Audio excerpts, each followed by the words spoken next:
রবিবার জলপাইগুড়িতে উদযাপিত হল সাধারণ গ্রন্থাগার দিবস। পশ্চিমবঙ্গ সরকারের জনশিক্ষা প্রসার ও গ্রন্থাগার পরিষেবা বিভাগের উদ্যোগে এবং স্থানীয় গ্রন্থাগারের ব্যবস্থাপনায় জলপাইগুড়ি জেলা পরিষদ অডিটোরিয়ামে এদিন আয়োজিত হয় নানান অনুষ্ঠানের সূচনা হয় রাজ্য সঙ্গীত ও প্রদীপ প্রজ্বলনের মাধ্যমে। অতিথিদের উত্তরীয় পুষ্পস্তবক দিয়ে বরণ করা হয়।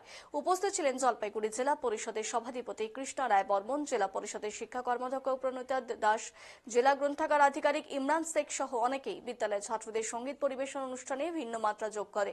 জেলা গ্রন্থাগার আধিকারিক ইমরান শেখ বলেন, আমরা দেখছি ইন্টারনেটের যুগেও ছেলে মেয়েদের বই পড়ার চাহিদা ক্রমশ কমছে। বইয়ের প্রতি পাঠকদের আগ্রহ বাড়াতেই আমাদের এই আয়োজন।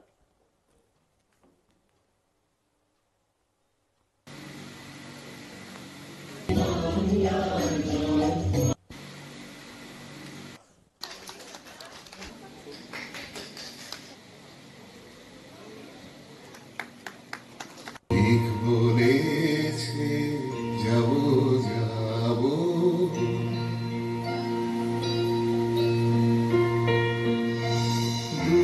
আমি বলে মিলাই আমি আর কি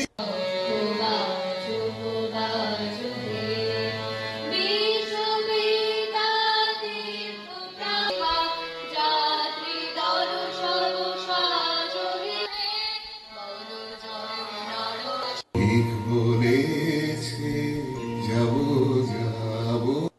জনশিক্ষা প্রসার গ্রন্থাগার পরিষেবা বিভাগের পরিচালনায় প্রতি বছর আমরা গ্রন্থাগার দিবস পালন করে থাকি। সাধারণ গ্রন্থাগার দিবস 31শে আগস্ট। এই প্রতি বছরের ন্যায় এবছরও আমরা সেইভাবে পালন করছি। জনগণের মধ্যে একটা বার্তা দেওয়ার চেষ্টা করছি যে আপনারা গ্রন্থাগারে আসুন, বই পড়ুন, জীবন গড়ুন।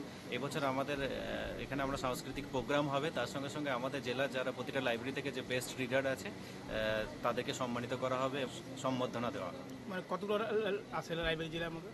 আমাদের জেলাতে বর্তমানে 73টি লাইব্রেরি আছে। প্রতিটি রুরাল লাইব্রেরি থেকে একজন করে এবং জেলা গ্রন্থাগারের থেকে 5 জনকে বেস্ট রিডার যারা সেরা পাঠক তাদের সম্মানিত করা হয়। স্যার, পাঠকদের সংখ্যা তো কমছে, মানে এখন কি বলবেন আপনারা? হ্যাঁ, আমরা দেখছি যে পাঠকদের সংখ্যা কমছে, কিন্তু তা সত্ত্বেও আমরা আমাদের পরিষেবাকে তাদের কাছে পৌঁছে দেওয়ার চেষ্টা করছি। নতুনভাবে নতুন আঙ্গিকে তুলে ধরার চেষ্টা করছি গ্রন্থাগার বিভাগের প্রচেষ্টায়।